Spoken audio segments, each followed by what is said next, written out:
le témoignage de Yahushua. Alors, bien aimé, donc le Saint-Esprit qui veille, ou qui est le garant de notre entretien et notre renouvellement dans le Seigneur, nous pousse dans la vie de prière, nous pousse dans la vie de jeûne, comme on l'a vu. Mais le Saint-Esprit nous pousse aussi, n'est-ce pas, dans une vie de méditation des Saintes Écritures. Voilà. L'Esprit du Seigneur est attaché à la parole du Seigneur. Voilà. Donc, le Saint-Esprit nous pousse dans une vie de méditation des Saintes Écritures. Parce que il faut se nourrir, n'est-ce pas? Il faut se nourrir. Et on avait vu que de manière basique, le fait de se nourrir là, pour entretenir et renouveler son esprit, ça s'appuie dans la pratique de la parole du Seigneur. Se nourrir, c'est pratiquer la parole du Seigneur. D'accord? Dans Jean 4, au verset 34, le Seigneur en parle. Il disait que ma nourriture est de faire la volonté de celui qui m'a envoyé. On est d'accord avec ça? Et dans les choses à faire, n'est-ce pas? Il y a la prière, il y a le jeûne, il y a la méditation de la parole du Seigneur. Et le Seigneur, dans Matthieu 4, un passage que nous connaissons, je pense, dans Matthieu 4, au verset 4, on va prendre ce passage. Alors, aujourd'hui, c'est qui? C'est une sœur qui va nous aider avec la lecture. Dernièrement, c'est écrit, je pense. Alors, Darwin est là ou pas? Darwin point. Ok. Ok, gloire au Seigneur. Tu peux nous prendre Matthieu 4, le verset 4, s'il te plaît?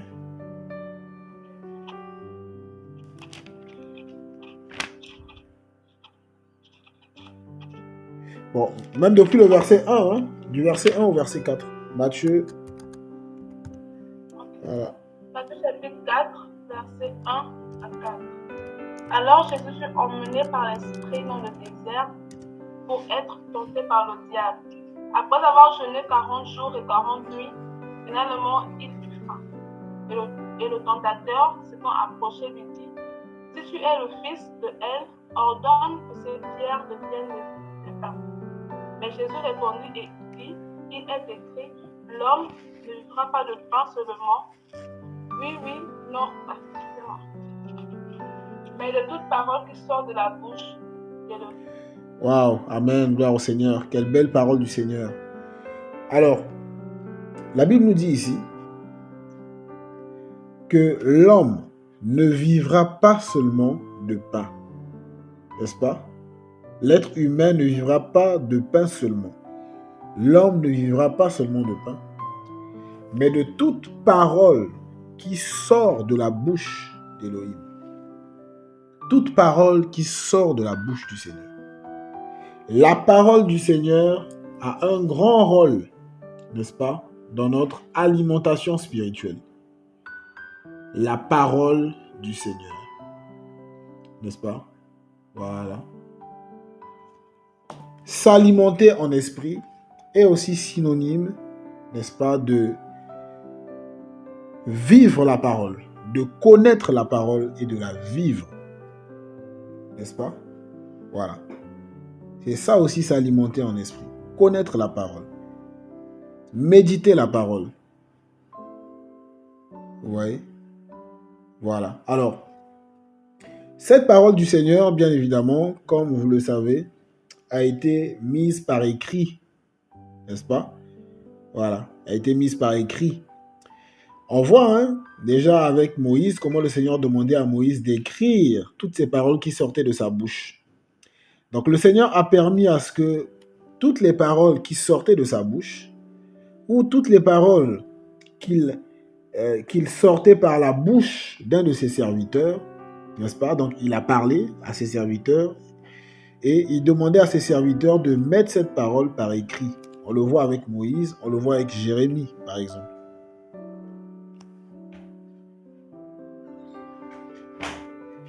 Vous voyez?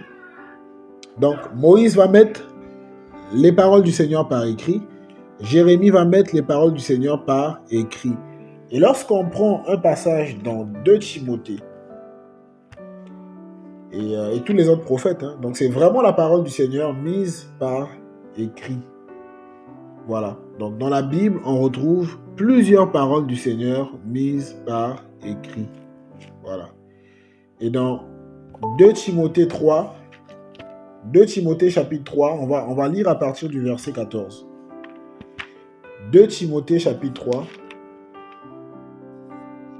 à partir du verset 14. 2 Timothée chapitre 3, Oui. à partir du verset 14. Mais toi, demeure ferme dans les choses que tu as apprises et qui t'ont été confiées, sachant de qui tu les as apprises.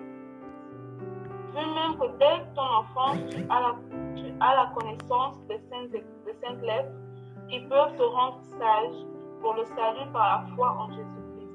Toute l'écriture est inspirée d'Élohim et utile pour enseigner, pour convaincre, pour corriger et pour instruire sur la justice. Ouais, jusqu'au verset 17. Afin que l'homme d'Élohim soit accompli et parfaitement instruit pour toute bonne œuvre. Voilà. Merci, ma sœur. Alors, l'apôtre Paul va écrire à Timothée ici. Et il va dire à Timothée, mais toi, Timothée, mon frère, demeure dans les choses que tu as apprises et dont tu as été assuré, sachant de qui tu les as apprises. Et que dès l'enfance, tu connais les lettres sacrées. N'est-ce pas? Voilà. Ou les saintes écritures. Qui peuvent te rendre sage pour le salut par le moyen de la foi en Mashiach Yehoshua.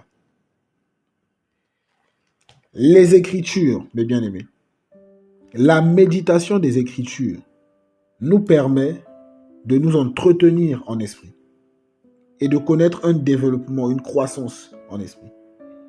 Vous voyez? Il va dire quelque chose de fort ici à Timothée, que les Écritures ont la vertu de nous rendre sages à salut, pour le salut. Et vous savez, lorsqu'on parle de sagesse dans les Écritures, de manière très globale, il est question ici de la faculté, n'est-ce pas, d'agir selon la pensée de Christ face aux situations qui se présentent à nous. Je dirais encore, la faculté de faire un bon choix, de prendre la bonne décision, donc bien sûr selon la volonté du Seigneur, face aux situations auxquelles nous sommes confrontés. Là, on est sage.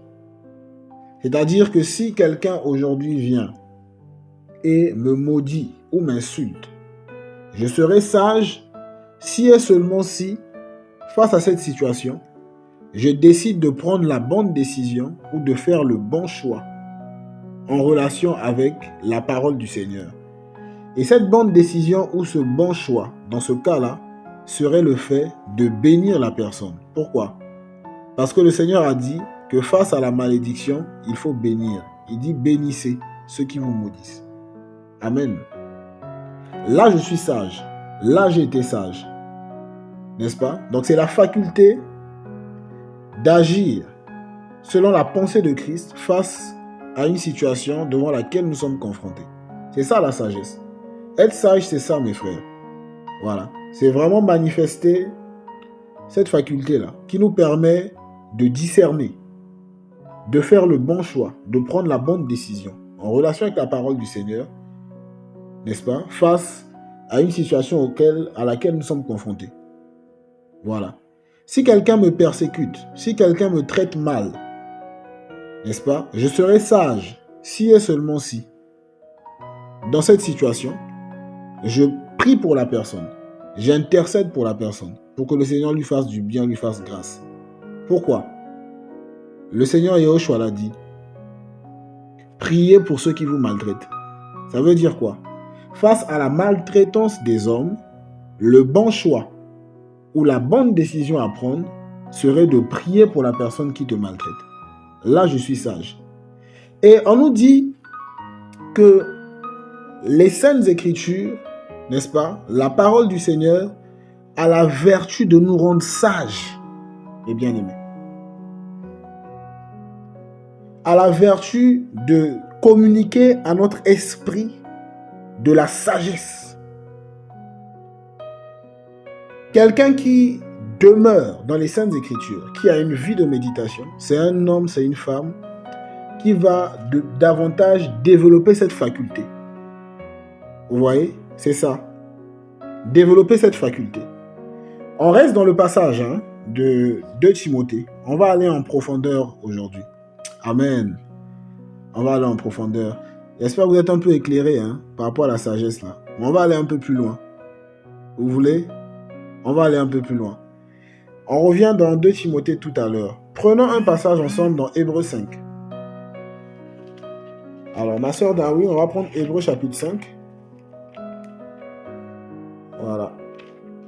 Donc, quand on est nourri par la parole qui sort de la bouche du Seigneur, n'est-ce pas? Cette parole-là nous fait quoi? Elle nous rend sages à salut. Elle nous rend sages. La faculté de discerner, la faculté d'agir, de réagir, n'est-ce pas? Selon la volonté du Seigneur se manifeste. Parce qu'on a le discernement. On sait quoi faire, n'est-ce pas? On n'est pas ignorant. On a la connaissance. Voilà. On sait quelle action poser. N'est-ce pas? Voilà. Alors, dans Hébreux chapitre 5, alors, on va prendre à partir du verset 13 jusqu'au verset 14. Hébreux 5, 13 à 14. Hébreux chapitre 5, verset 13 à 14. Or, quiconque use de lait ne sait pas ce que c'est que la parole de la justice, parce qu'il est un enfant. Mais la nourriture solide est pour ceux qui sont déjà hommes faits, pour ceux qui, par l'habitude, ont leur sens exercé à discerner le bien et le mal. Voilà. C'est ça, mes frères. Ici, là, ce sont les bienfaits. Celui qui a une vie de méditation de la parole. On va voir. La méditation de la parole, ce n'est pas simplement le fait de lire ou d'étudier la parole. Ça se limite pas là, mes frères. Ça va au-delà. Parce que le verbe méditer, c'est penser. Vous voyez, mes frères? Voilà. En hébreu, méditer, c'est penser. Or, Proverbe 23, le verset 7 nous dit quoi? Que tout homme est comme les pensées de son âme. Voilà. Nos réactions reflètent la disposition de nos cœurs. Les réactions que nous avons reflètent ce qui fait l'objet de nos pensées. Vous voyez? Voilà. Donc, celui qui a une vie de méditation, c'est un homme, c'est une femme, c'est un croyant, c'est une croyante, n'est-ce pas, qui recherche constamment la pensée du Seigneur dans les Saintes Écritures afin de l'intégrer dans sa vie. Vous voyez? C'est ça. Voilà. Voilà pourquoi on nous dit que l'homme spirituel a la pensée de Christ. Parce qu'un homme spirituel, c'est un homme qui prie, oui, qui a une vie de jeûne, on est d'accord, mais qui a aussi une communion avec le Seigneur grâce à sa parole, qui a une vie de méditation de la parole du Seigneur, qui a une communion avec les Saintes Écritures. Parce qu'il sait que dans les Écritures, il peut devenir sage. Et on va le voir dans la suite du verset de Timothée tout à l'heure. Mais on nous dit ici que les enfants en Christ, ou les débutants, les nouveaux dans la marche chrétienne, ont besoin de lait. C'est tout à fait normal. N'est-ce pas? Il y a un manque d'expérience. Quand on vient dans le Seigneur, c'est une nouvelle vie. Et il faut apprendre, n'est-ce pas, cette nouvelle vie, afin de s'en approprier. Et les Écritures ont la vertu aussi de nous aider dans ce sens-là. Vous voyez? Et on nous dit, car quiconque participe au lait, Hébreux 5, 13, est inexpérimenté dans la parole de justice. Vous voyez? C'est ça. Il n'a pas l'expérience de la parole de justice, donc il a besoin de lait pour faire quoi? Pour gagner en expérience. Voilà. Voilà. Donc, celui qui a seulement une vie de prière, une vie de jeûne, mais qui ne médite pas, ne sera pas équilibré. Il y aura beaucoup d'ignorance dans sa vie, mes frères et sœurs. Voilà. Ce qui contribue à la destruction, de manière générale dans la vie, c'est l'ignorance. C'est l'ignorance. C'est l'ignorance, mes frères. Et le Seigneur disait précisément dans la réalité spirituelle, mon peuple périt parce qu'il lui manque la connaissance. C'est l'ignorance. Ce qui fait à ce que des hommes soient étrangers à la vie du Seigneur, c'est l'ignorance. Éphésiens 4 nous en parle. Verset 18. Ils sont étrangers à la vie d'Élohim à cause de l'ignorance qui est en eux. Vous voyez? Oui, c'est l'ignorance. Ce qui fait à ce que certains enfants du Seigneur ne savent pas trop comment s'y prendre dans leur marche chrétienne et n'excellent pas, n'est-ce pas? Se retrouvent dans des situations difficiles souvent. C'est l'ignorance, mes frères. C'est l'ignorance. Vous voyez? C'est l'ignorance. L'ignorance est une source de destruction dans la vie chrétienne. Si tu es ignorant par rapport à la vie du Seigneur, par rapport à la vie chrétienne, par rapport aux promesses du Seigneur dans les Saintes Écritures, par rapport à la conduite que tu es censé avoir, par rapport à la position que tu as reçue, n'est-ce pas? Mais c'est possible de vivre une vie chrétienne de défaite. Vous voyez? Donc il faut l'équilibre, il faut la parole, il faut gagner en expérience. En s'approchant de la parole du Seigneur, en développant cette vie de méditation de la parole du Seigneur, on recherche quoi? On recherche l'expérience, mes frères. C'est ce qu'on recherche. D'accord? On recherche l'expérience. On dit, mais celui qui est au lait est inexpérimenté dans la parole de justice. Voilà. Est inexpérimenté dans la parole de justice. Et on nous dit, mais la nourriture solide est pour les hommes parfaits ou les hommes faits, pour ceux qui par l'habitude ont les facultés de perception exercées à distinguer le bien et le mal. Vous voyez? C'est ça. C'est ça. Ça, c'est la sagesse. C'est le discernement. Il y a la distinction. Quelqu'un t'insulte, tu discernes que celui-là, il n'est pas en bon état. Moi, à mon tour, je ne réponds pas. Voici comment je dois réagir. Tu as le discernement et tu as l'habitude de le faire. Vous voyez? Donc, il y a 3 étapes qu'on peut essayer d'établir un peu là, dans cette question de relation avec le Seigneur, avec sa parole. D'accord? Voilà. Donc, il y a premièrement la connaissance par l'étude ou la lecture, n'est-ce pas? C'est ça. Deuxièmement, la pratique. Et troisièmement, l'expérience. D'accord? Donc, il y a la connaissance, il y a la pratique et il y a l'expérience. Voilà. Voilà. Ça commence par là. Donc, la vie de méditation ne se limite pas seulement à la connaissance. Bien aimé. Voilà. Manger la parole du Seigneur, ce n'est pas d'abord rechercher la connaissance ou connaître un verset. Non. Vous voyez? Ça, c'est le début. Et c'est très bien. C'est une bonne chose. Mais il faut aller plus loin. Il faut pratiquer cela. Vous voyez? Et en pratiquant, on est en mesure, n'est-ce pas, dans la pratique, de faire quoi? De voir tous les contours autour de cette parole. Voilà. De vivre les contours de la parole. Et on gagne en expérience. Vous voyez? Voilà. Donc, l'enfant du Seigneur doit avoir une relation avec la parole du Seigneur. Doit avoir une relation avec les Saintes Écritures. Pourquoi? Ça nous rend sages à salut. Et Hébreux 5, 14 nous parle d'un homme sage. Vous voyez? Celui qui a l'expérience de la parole de justice. Mais avant d'avoir l'expérience, il a d'abord recherché la connaissance. Deuxièmement, il a pratiqué et a l'expérience. Donc, il y a l'habitude. C'est ce qu'on nous dit là. On dit, mais la nourriture solide est pour les hommes parfaits, pour ceux qui par l'habitude ont les facultés de perception exercées à distinguer le bien et le mal. Alors, on repart dans 2 Timothée. 2 Timothée. Ça va pour tout le monde? Voilà.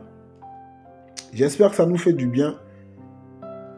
Je suis sûr que ça va changer la vie de méditation de plusieurs personnes. Ou encore vous encourager dans cet élan parce que vous le faites déjà. Mais c'est très bien. Alors, 2 Timothée 2. Donc, on a compris que la parole du Seigneur a la vertu de nous rendre sages à salut. Voilà. Et on a compris, la sagesse là. cette perception, à distinguer le bien et le mal, cette faculté, n'est-ce pas, d'agir, n'est-ce pas, ou de réagir selon la pensée de Christ face aux situations qui se présentent à nous. Pourquoi? Parce qu'on a d'abord eu la connaissance, 1. 2, il y a eu la pratique, et dans la pratique, on gagne en expérience. Même de façon générale, hein, dans le monde professionnel, le monde séculier. On est d'accord? Voilà, tu étudies à l'école, tu reçois des connaissances, après il faut rechercher l'expérience professionnelle, n'est-ce pas? Mais l'expérience professionnelle s'acquiert comment? Dans la pratique. Il faut faire des stages, il faut aller pratiquer. N'est-ce pas? Quand on pratique, et on a ce qu'on appelle l'expérience. Voilà, le rapport entre la connaissance et la vie, derrière cette connaissance. D'accord? Voilà. Alors, 2 Timothée 3. Alors, on va prendre le verset 16 maintenant. Le verset 16 nous dit quoi?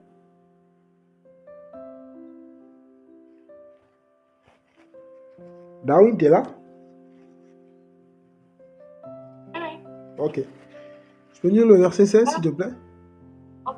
2 Timothée 3, verset 16. Toute l'écriture est inspirée Ok, pour oui. convaincre, pour corriger et pour instruire selon la justice. Ok, très bien. Merci beaucoup, ma sœur.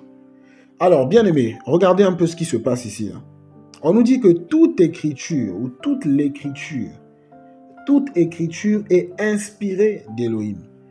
Alors, je ne sais pas si mon frère Chris est là, ou quelqu'un d'autre qui a l'application Bible Strong.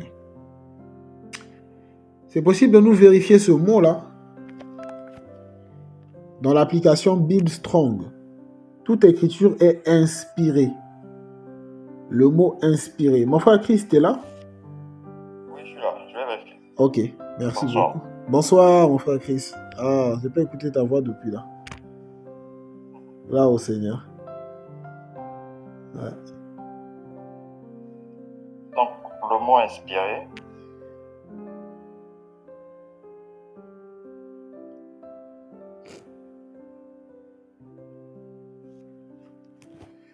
Alors, dans la Bible Strong, ça nous donne quoi?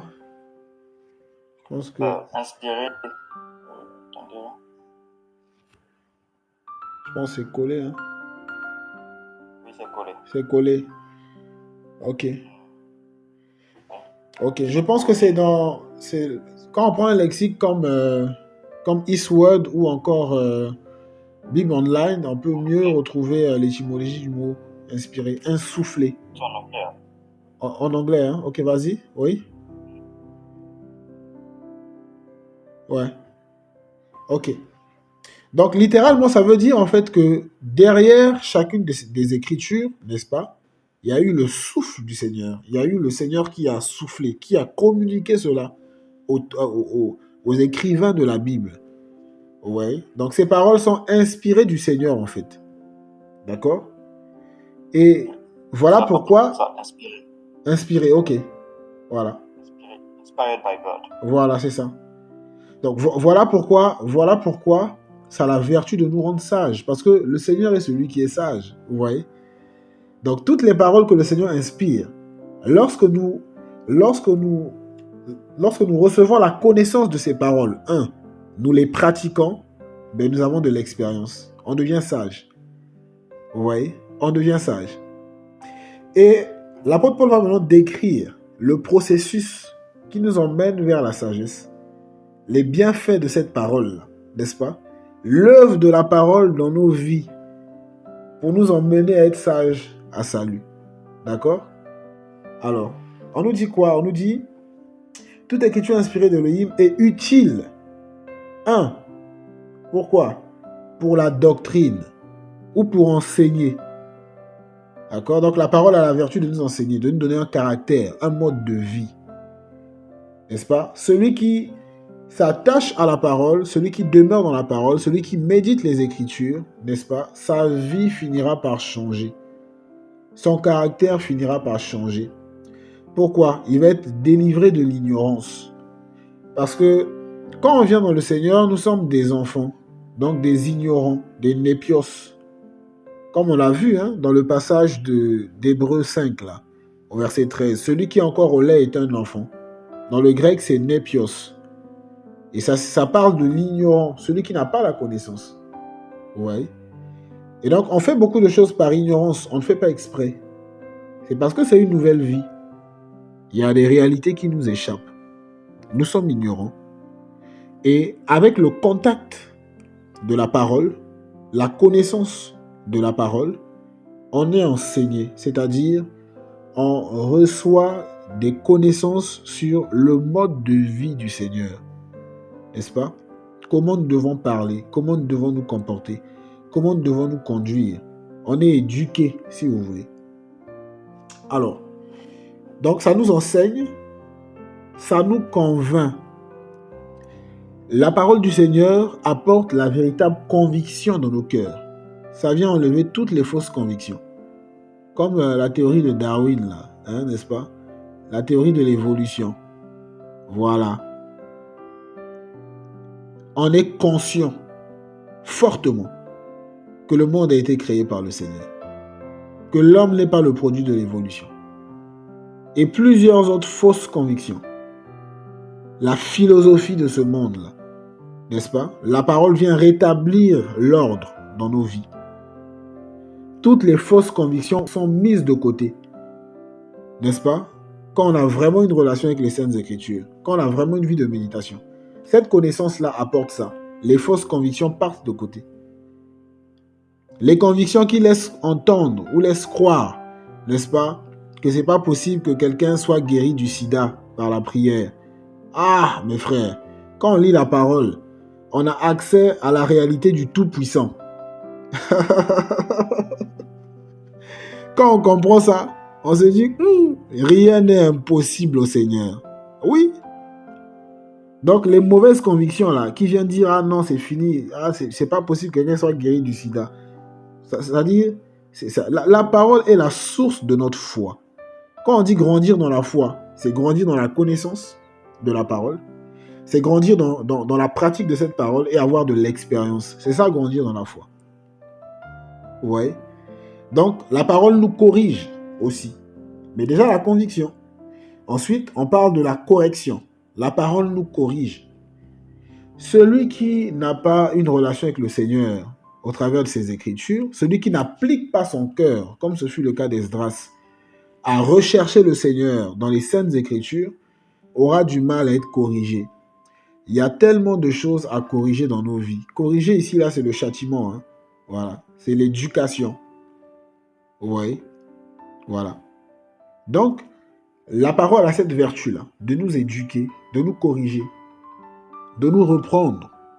De dire, tu pensais comme ça, là, c'est pas comme ça qu'il faut penser. Voilà. Quand quelqu'un te parlait, tu te fâchais pour un rien. C'est pas comme ça qu'il faut se comporter. Ouais. Donc la parole nous corrige. Ça vient régler les problèmes de colère. Ça vient régler les problèmes de manque de pardon, de rancune. Ça vient régler les problèmes de convoitise. Vous voyez? Surtout avec la mode aujourd'hui, là. Où pour un rien, on est poussé à acheter, à acheter, à acheter. La parole vient corriger les mauvais caractères.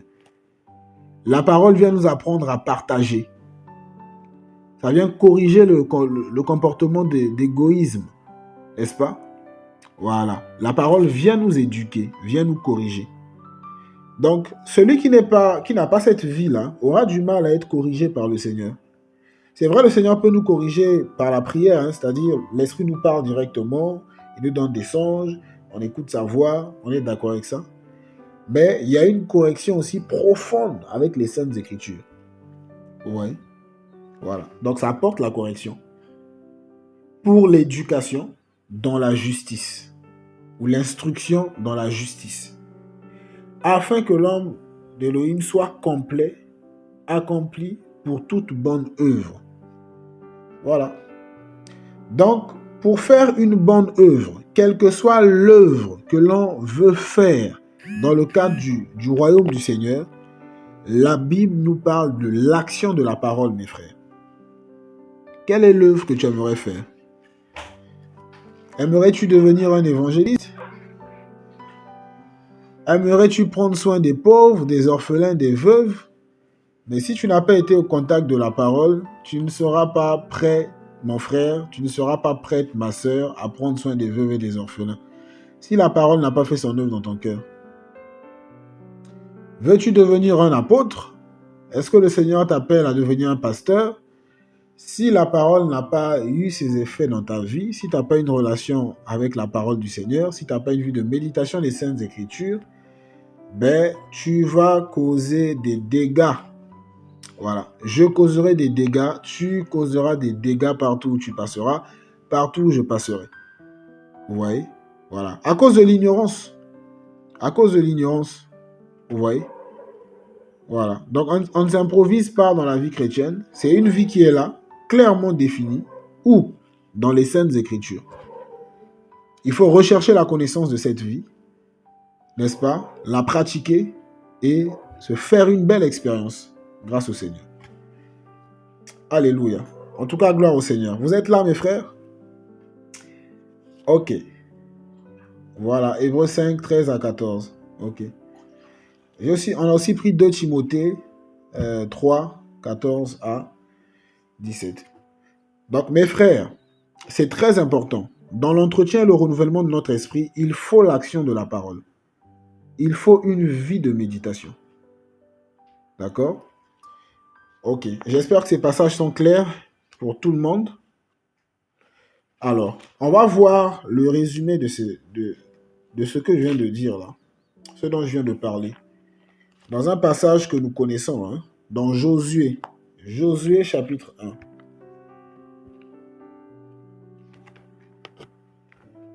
Alléluia. Josué chapitre 1.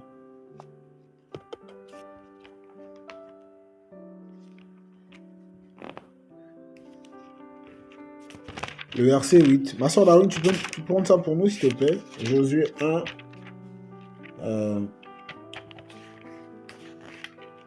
Alors. Le verset 8. Oui. Josué chapitre 1, verset 8.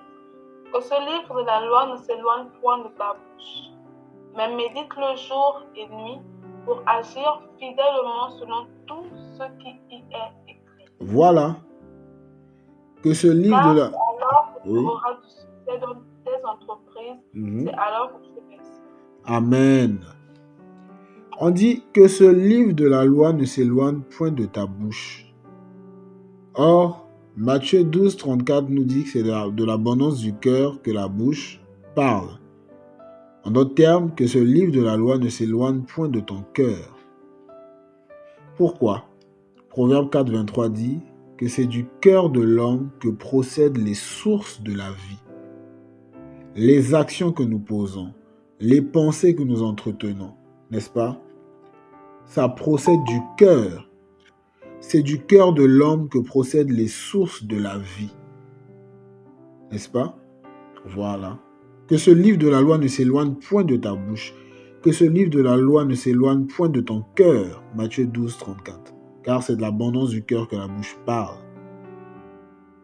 Que ce livre de la loi ne s'éloigne point de ta bouche, de ton cœur. Proverbe 4, 23. Car c'est du cœur de l'homme. Garde ton cœur plus que toute autre chose, car c'est de lui que viennent les sources de la vie. C'est de lui que procèdent les sources de la vie. Vous voyez? Que ce livre de la loi ne s'éloigne point de ta bouche, mais médite-le. Alors, mon frère Chris, je disais que méditer, c'est penser, n'est-ce pas? On va vérifier ça. Le mot méditer, dans la Bible Strong, dans l'application. Alléluia. Que ce livre de la loi ne s'éloigne point de ta bouche. Mon frère Chris est là ou pas? Bon, enfin, on va voir. Ouais, méditer, oui. Dans Josué 1, le verset 8. Oui. Méditer nous donne gémir, oui. grogner, oui. prononcer, méditer, grommeler, tramer, comploter, parler. Ok. Ça veut dire réfléchir, méditer, combiner, imaginer. Ça veut aussi dire pousser les cris. Ouais. Et enfin, grommeler. Ok, d'accord. Donc, méditer, c'est murmurer, c'est parler. Voilà pourquoi les Hébreux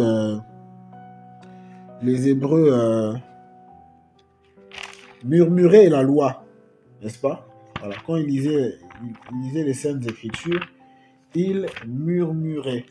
Voilà, ils murmuraient. Alors, est-ce que tu peux nous prendre le psaume 119, le verset 97? On va juste retrouver ce mot-là. Psaume 119, le verset 97. Ok. 79.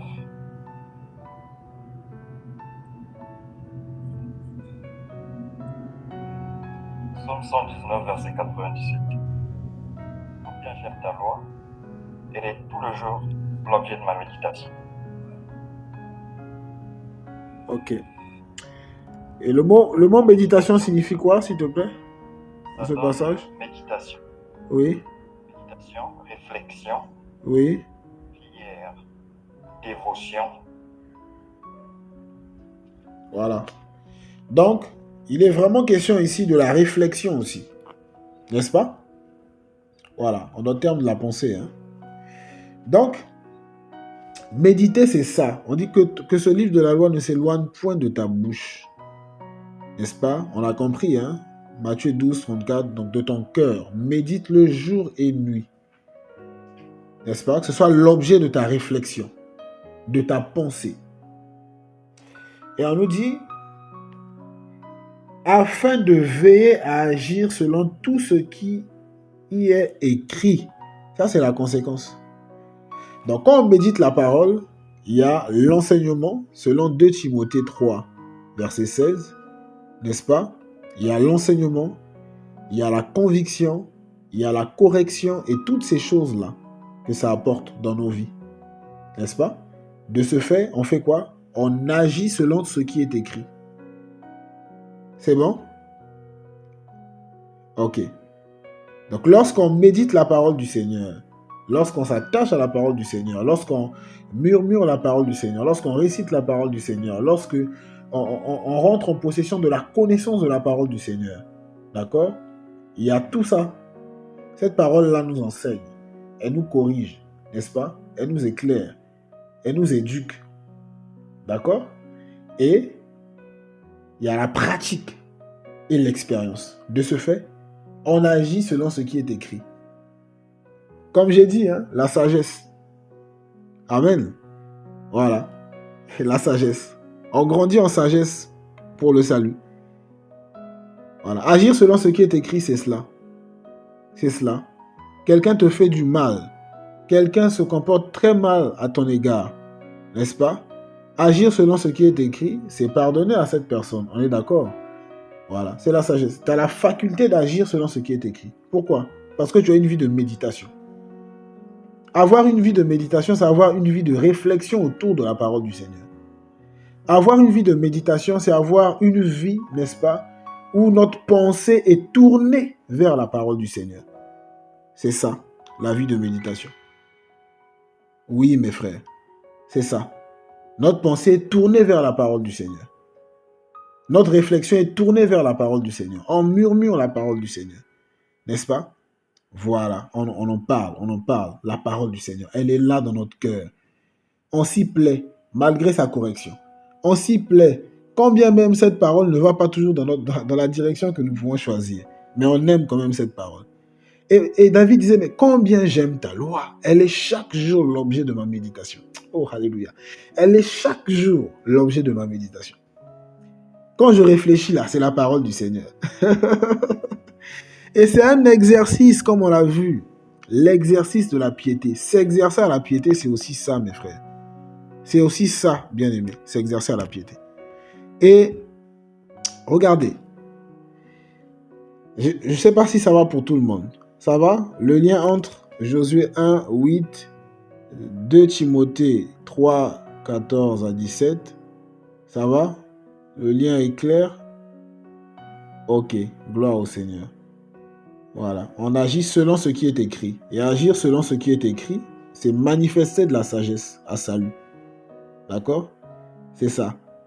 C'est ça, agir selon ce qui est écrit. Manifester de la sagesse. La faculté d'agir selon la pensée de Christ. Face à une situation à laquelle nous sommes confrontés. Ok, gloire au Seigneur. Alors, c'est un exercice, mes frères. Mais c'est un exercice auquel beaucoup d'enfants du Seigneur ne se donnent pas.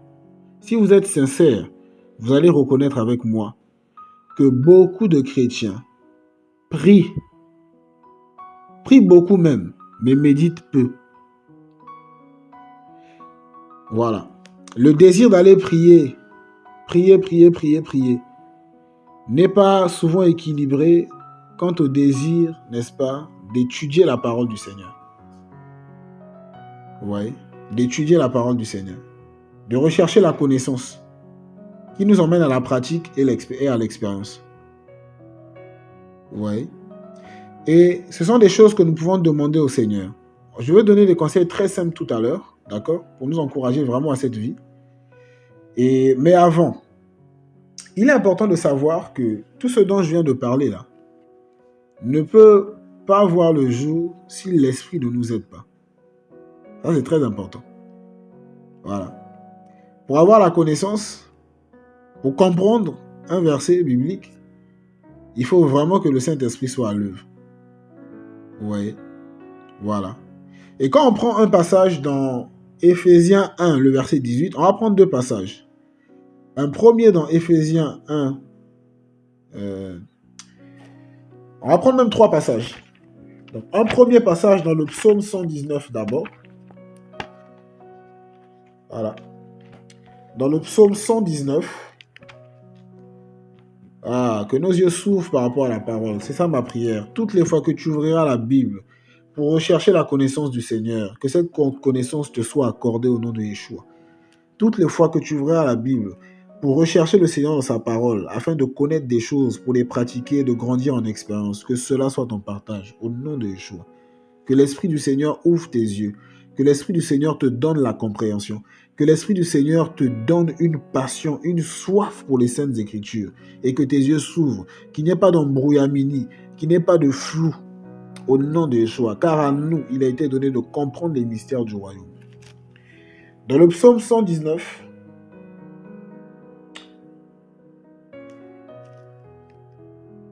le verset 18, premier passage. Psaume 119, le verset 18. Psaume 119, verset 18. Ouvre mes yeux afin que je regarde aux merveilles de ta loi. Vous voyez ça? Ouvre mes yeux afin que je regarde aux merveilles de ta loi. Frères et sœurs, une bonne vie de méditation commence par là. Sinon, vous allez remarquer que vous allez ouvrir la parole et ne rien comprendre. Voir flou et ne pas avoir un intérêt particulier pour les Écritures. Il y en a qui vivent ça. Ils disent, moi quand j'ouvre la Bible, je suis fatigué, je ne comprends pas. Je lis, mais bon, c'est un peu étranger. Enfin, c'est difficile, c'est compliqué. C'est qu'il y a un manque d'action de l'esprit. Le Saint-Esprit vient ouvrir nos yeux. Voilà pourquoi, vraiment la base, comme on disait dans l'entretien, c'est une vie de prière. Seigneur, je veux te connaître, je veux te découvrir au travers de ta parole. Viens ouvrir mes yeux. Donne-moi de la compréhension. C'est ça. Ouvrir les yeux, là, c'est donner de la compréhension. Quand tes yeux sont ouverts, tu discernes, tu sais ce qui se passe. Tu as de la compréhension par rapport aux réalités de ton environnement. N'est-ce pas? Il dit, ouvre mes yeux afin que je regarde aux merveilles de ta loi. N'est-ce pas? Voilà. Psaume 119, le verset 18. Voilà. Ouvre mes yeux. Le Saint-Esprit ouvre nos yeux. Oui. Et c'est la même chose dont l'apôtre Paul parla dans Éphésiens 1, le verset 18. Éphésiens chapitre 1, le verset 18. Ah frère, pour grandir en sagesse, il faut les Écritures. Il faut ça. Mais avec l'aide du Saint-Esprit. Avec l'aide du Saint-Esprit. Éphésiens chapitre 1, le verset 18. C'est bon, Darwin, t'as trouvé? Oui. Ok. Éphésiens chapitre 1, verset 18. Qu'il illumine les yeux de votre esprit, afin que vous sachiez quelle est l'espérance de sa vocation. Wow. Et quelles sont les richesses de la gloire de son héritage qu'il réserve aux saints. Alléluia. Mon frère Chris, tu peux nous aider là, s'il te plaît? Mon frère Chris de Photismos. Le verbe illuminer. Ok, d'accord. Illuminer donne donner de la lumière, Mhm, briller, éclairer, mhm. allumer, Ok. mettre en évidence, Mettre en mettre évidence. lumière, Ouais. mettre en lumière, Uh-huh. rendre évident. Waouh. Que Faire que quelque chose existe et ainsi vienne à la lumière et Mhm. devienne évident pour tous. Voilà. Éclairer spirituellement, Uh-huh. imprégner de la connaissance salvatrice, Mhm. instruire, informer, enseigner, Waouh. donner de la compréhension à. Donner de la compréhension. Frères et sœurs, regardez. C'est photizo, non, mon frère Chris? La racine grecque. Oui, c'est ça, photizo. Photizo. Qu'il illumine les yeux de votre esprit. N'est-ce pas? Voilà. Regardez, qui a déjà vécu ça? Je sais que plusieurs ont déjà vécu ça, mes frères. Il y a méditation et méditation. Des moments où tu es vraiment dans la présence du Seigneur, ton esprit est en bon terme avec le Saint-Esprit. Quand tu prends la Bible, tu as l'impression de naviguer dans les passages. C'est-à-dire, quand tu tombes sur un verset, il y a comme de la lumière sur le verset. Au point où tu le comprends, mais d'une manière extraordinaire. N'est-ce pas? Ce verset t'emmène vers un autre verset pour mieux le comprendre. C'est-à-dire que les choses deviennent évidentes. La vérité dans ce passage devient évidente. N'est-ce pas? C'est comme un projecteur qu'on a mis et tu discernes mieux. N'est-ce pas? Ouais, je sais qu'on vit ça. C'est le Saint-Esprit qui produit cela. Le Saint-Esprit illumine les yeux de notre cœur, mes frères. Oui, les yeux de notre esprit. Ce qui fait qu'on a de la compréhension. Mais cette compréhension est spirituelle. Vous savez pourquoi est-ce que le Saint-Esprit doit intervenir? Parce que dans Jean 6, 63, le Seigneur disait que ces paroles sont esprit et vie. Ce sont des paroles spirituelles. Voilà pourquoi il y a des personnes qui ont déjà lu la Bible, de Genèse à Apocalypse, à plus de 4 reprises, mais n'ont jamais compris le contenu biblique. Parce qu'il y a un esprit derrière ce qui est écrit. Il y a un esprit derrière ce livre. Et c'est le Saint-Esprit. Oui. Il y a un esprit derrière ce livre. Le Saint-Esprit. Frères et sœurs. Donc, le Saint-Esprit est à l'œuvre dans cette vie. C'est lui qui nous accompagne dans ce processus. Vous voyez? Et quand on prend un passage, par exemple, dans Luc, on voit que le Seigneur va ouvrir l'esprit des disciples pour leur donner de la compréhension par rapport aux Écritures. Nous sommes dans Luc 24. Et ensuite, on va prendre un dernier passage pour ce point. Alors, j'espère que vous êtes éclairés, mes frères. Ouais. Gloire au Seigneur. Alors, dans Luc chapitre 24, le verset 45 jusqu'au verset 46. Luc 24, 45 à 46. Luc chapitre 24, verset 45 à 46. Alors, il leur ouvrit l'esprit afin qu'ils comprennent les Écritures. Il leur dit, il est ainsi écrit, et ainsi il fallait que le Christ souffre et qu'il ressuscite des morts le 3e jour. Voilà. C'est bien aimé, lisez ces choses, mais ils ne les comprenaient pas. Il n'y avait pas de lumière sur la loi de Moïse. Il n'y avait pas de lumière sur toutes ces prophéties, n'est-ce pas, liées au Messie. Mais il a fallu que le Seigneur ouvre leur esprit. Il a fallu que le Seigneur illumine les yeux de leur cœur. C'est la même chose. N'est-ce pas? Ouais. Ouais, c'est ça. Il a fallu que le Seigneur illumine les yeux de leur cœur, ouvre leur esprit pour leur donner de la compréhension, pour leur donner de la lumière, pour rendre certains passages évidents, certaines vérités évidentes. N'est-ce pas? Ouais, le Saint-Esprit fait ça. Il ouvre notre esprit pour nous donner de comprendre des choses et recueillir le maximum de connaissances pour pratiquer et grandir dans l'expérience. Donc devenir sage. À salut. Vous voyez? Et on voit un homme dans la Bible, dans la parole, qui a vécu cela. Il avait un cœur pour le Seigneur. Il recherchait le Seigneur au travers de sa parole. Il exerçait son cœur à rechercher le Seigneur. Et le Seigneur ouvrait constamment son esprit. Le Seigneur illuminait constamment son esprit. Et la loi du Seigneur devenait évidente pour lui. Il comprenait cela. Il y avait de la lumière. N'est-ce pas? Et cet homme s'appelle Esdras. Nous sommes dans Esdras 7, le verset 10. Hein, ma sœur Darwin, tu peux nous lire ça, s'il te plaît? Esdras, chapitre 7, le verset 10. J'aime trop la vie de cet homme-là, en relation avec les Écritures.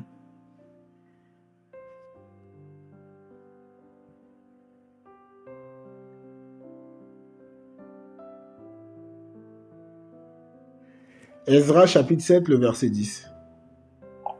Esdras 7, 10. Car Esdras avait disposé son cœur à étudier la loi de Yahweh, à l'observer et à enseigner les lois et les ordonnances parmi le peuple d'Israël. Ah, il avait disposé son cœur à faire quoi d'abord? À étudier la loi de Yahweh. Vous voyez? Oui. Il étudiait la parole du Seigneur. Il recherchait le Seigneur au travers de sa parole. Et il avait la connaissance. Un. Et deuxièmement, à faire quoi? À pratiquer cette loi. À pratiquer cette loi. Vous voyez? Un. Il étudiait la parole du Seigneur. Donc, il y a eu la connaissance qu'il recevait. Deux. Il observait cette parole. C'est la pratique. Et trois. Il faisait quoi? Il enseignait. C'est ça, non, ma soeur? Voilà. Il enseignait la parole. Je vous ai parlé de ces trois étapes-là. La connaissance, la pratique et l'expérience. Et un enseignant digne de ce nom, c'est quelqu'un qui dit des choses qu'il vit. C'est quelqu'un qui partage son expérience. C'est ça l'enseignant. Parce qu'un enseignement, ça prend plusieurs choses en compte. Plusieurs contours. C'est ce qui fait l'expérience. Donc Esdras avait une relation avec le Seigneur au travers de sa parole, des Saintes Écritures. Et il avait disposé son cœur à rechercher la connaissance, à étudier. C'est ça l'objet de l'étude. On recherche une connaissance, n'est-ce pas? Il étudiait la parole du Seigneur. 1. 2. Il pratiquait cette parole. Et 3. Il enseignait. Donc, il partageait son expérience. C'était un maître. Quelqu'un qui a de l'expérience. Quelqu'un qui était habitué. Il y avait le discernement, n'est-ce pas? Par rapport au bien et au mal. Esdras. Alléluia, alléluia. En tout cas, gloire au Seigneur. Que le Seigneur augmente la soif de sa parole dans nos cœurs. Bien-aimés, pour avoir une vie de méditation, il faut le Saint-Esprit, mais il faut aussi se discipliner. Vous voyez? Il ne faut pas se prendre la tête. Et il y a tellement de richesses dans la Bible. Vous savez, en une semaine, c'est possible d'étudier 2 épîtres. En une semaine. Même 3. Exemple. 1 Jean, 2 Jean et 3 Jean. Vous voyez? Oui. La première épître de Jean, là, il y a combien de chapitres? Il y a 5 chapitres. Si quelqu'un décide d'étudier 1 chapitre par jour, en 5 jours, il aura fini 1 Jean. Et il va garder le samedi et le dimanche pour 2 Jean et 3 Jean. Bien-aimés, est-ce que vous me comprenez? Alléluia. Oui, mes frères. Vous voyez que c'est pas compliqué. Ouais, c'est pas compliqué. Il faut s'imposer cette discipline, mes bien-aimés. Tu veux grandir avec le Seigneur, tu veux connaître le Seigneur au travers de sa parole, il faut aussi se discipliner. Et il y a des exercices simples comme ça. Vous voyez? Voilà. Simple comme ça. Voilà. Voilà. En 12 jours, c'est possible d'étudier tout le livre d'Ecclésiaste. Il y a 12 chapitres. Un chapitre par jour. Hein? En moins d'un mois, c'est possible d'étudier tout le livre de Matthieu. Il y a 28 chapitres. Dans le mois de février, elle peut faire l'affaire pour Matthieu. En fait, ce que je veux dire, c'est qu'il faut se fixer des objectifs et il faut avoir une vision, n'est-ce pas? Voilà, il est clair que l'esprit peut nous communiquer des passages, la journée, on peut lire ici et là. Mais celui qui veut vraiment bâtir sa vie, je parle vraiment de ceux et celles qui veulent vraiment bâtir leur vie dans le Seigneur, qui veulent rechercher la connaissance, la compréhension pour pratiquer et avoir de l'expérience. Vous voyez? Voilà, il faut vraiment se fixer des objectifs. Il faut plus juste se limiter à lire un verset, vous voyez? Il faut aller plus loin, mes frères. Il faut aller plus loin.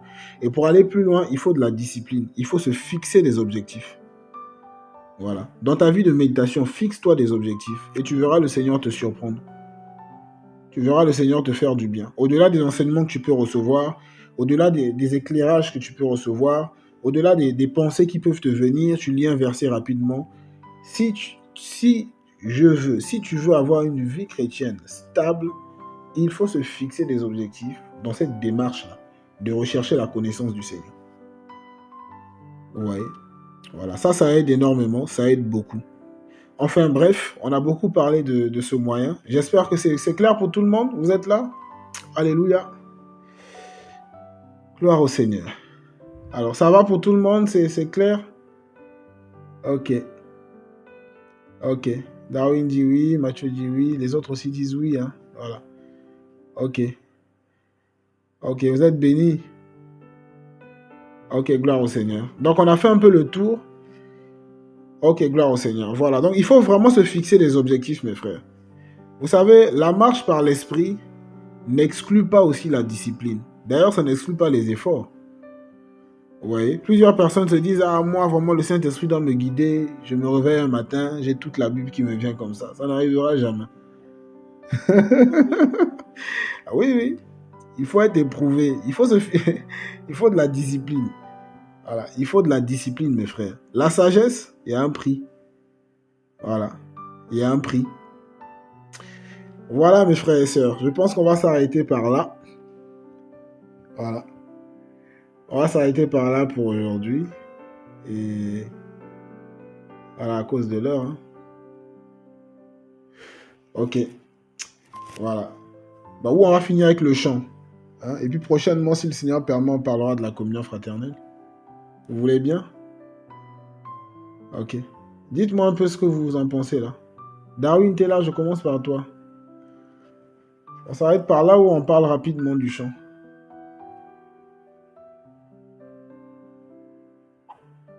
Pour moi, je pense que c'est bon pour aujourd'hui. Ça, c'est le chant, c'est pas alors, parce qu'on a quand même beaucoup reçu.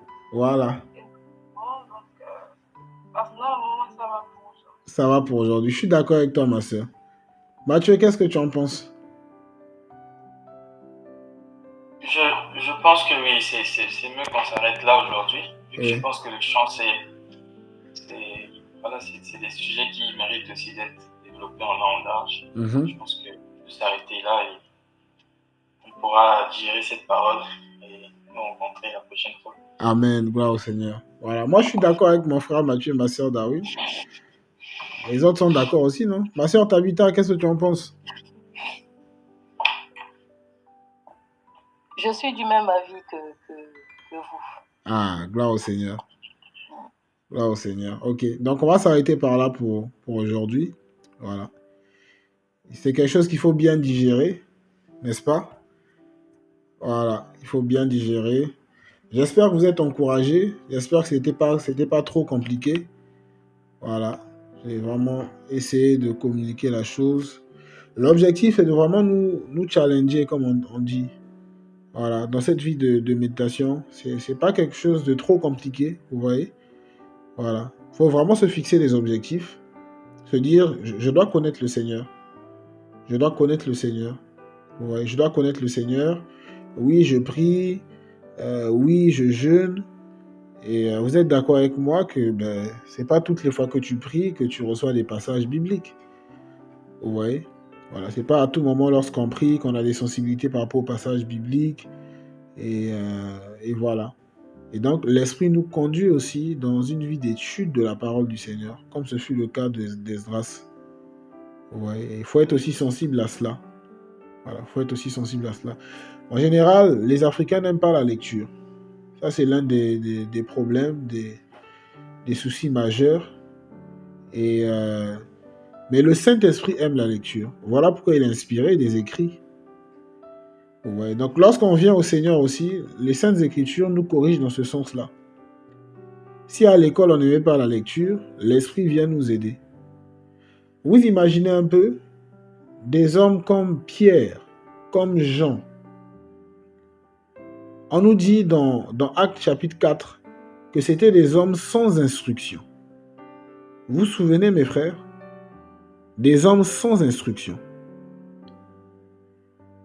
Mais c'est Pierre qui va écrire 2 épîtres. Et probablement l'évangile selon Marc. Ou certaines personnes disent que c'était lui l'auteur et c'est Marc qui a simplement écrit. Enfin bref, peu importe. Mais il a écrit 2 épîtres. Un homme sans instruction. C'est qui s'est organisé. C'est qui s'est appliqué à la lecture.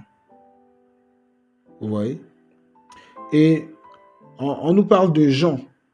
Toujours dans le même passage d'Acte 4. Il était aussi un homme sans instruction. Des pêcheurs de profession. Pêcheurs de poissons. Mais regardez ce que Jean a fait. L'Esprit l'a poussé à travailler. Vous savez, regardez, on a découvert un nouveau mot aujourd'hui, là. Hein? Grâce au Seigneur. Frugal. Le mot frugal. Mais tu vas lire la Bible, il y a des mots que tu ne comprendras jamais si tu ne vas pas faire la lecture, si tu ne fais pas des recherches. Le Saint-Esprit ne va pas aller sur Google à ta place. Vous voyez? Non. Voilà. Le Saint-Esprit ne va pas aller sur Google à ta place. Et ça, c'est une mentalité aussi très déplacée, je vais dire ça comme ça, spirituellement, que beaucoup d'églises ont intégré. Où on se dit le Saint-Esprit va tout faire pour nous. Même aller sur Google. Le Saint-Esprit va sur Google pour moi. Et puis il t'emmène la traduction. Et tu comprends. Ça, c'est la paresse spirituelle. Et beaucoup de chrétiens sont devenus des paresseux. Ouais. On aime la facilité.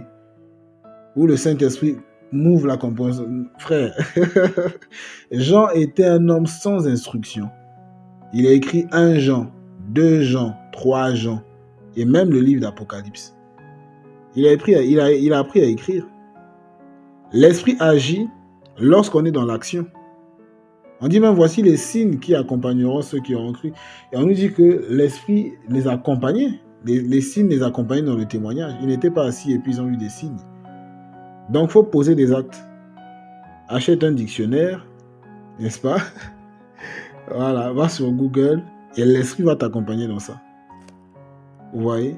Donc, c'est vraiment important, mes frères et sœurs. Ça, c'est une mentalité vraiment à changer. Il faut aimer la lecture. L'Esprit Saint aime la lecture. Il aime la lecture.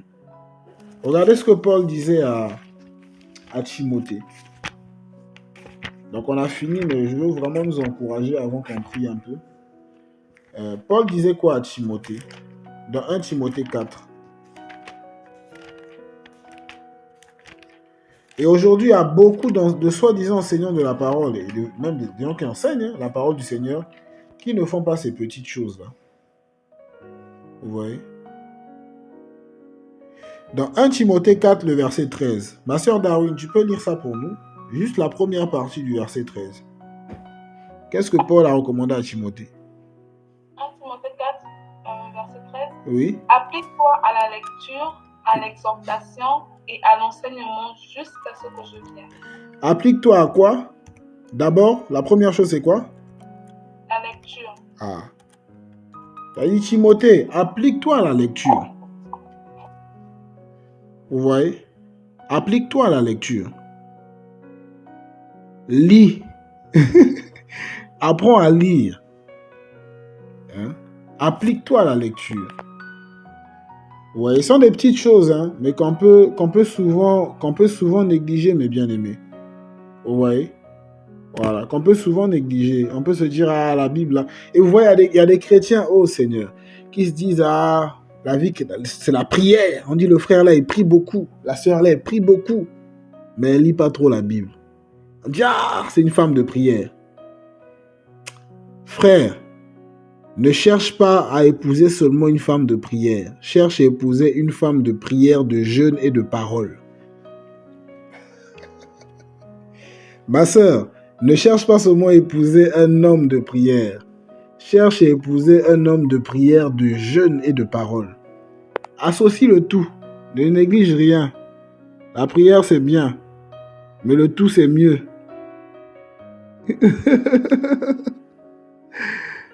Ah, Seigneur. Applique-toi. Vous voyez? C'est ça. C'est ça, mes frères.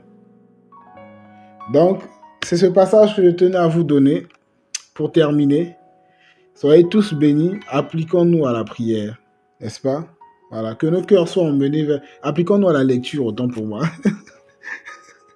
Sans oublier la prière et le jeûne. Voilà. Et Pierre parlait des efforts. Dans 2 Pierre, efforcez-vous à ajouter à la foi la connaissance. Lui-même, il a vécu ça. Il était un illettré, un homme sans instruction, mais il s'est efforcé, il a recherché l'instruction. Et il a écrit les épîtres. Voilà. Donc, être spirituel, c'est ça aussi, mes frères. Voilà.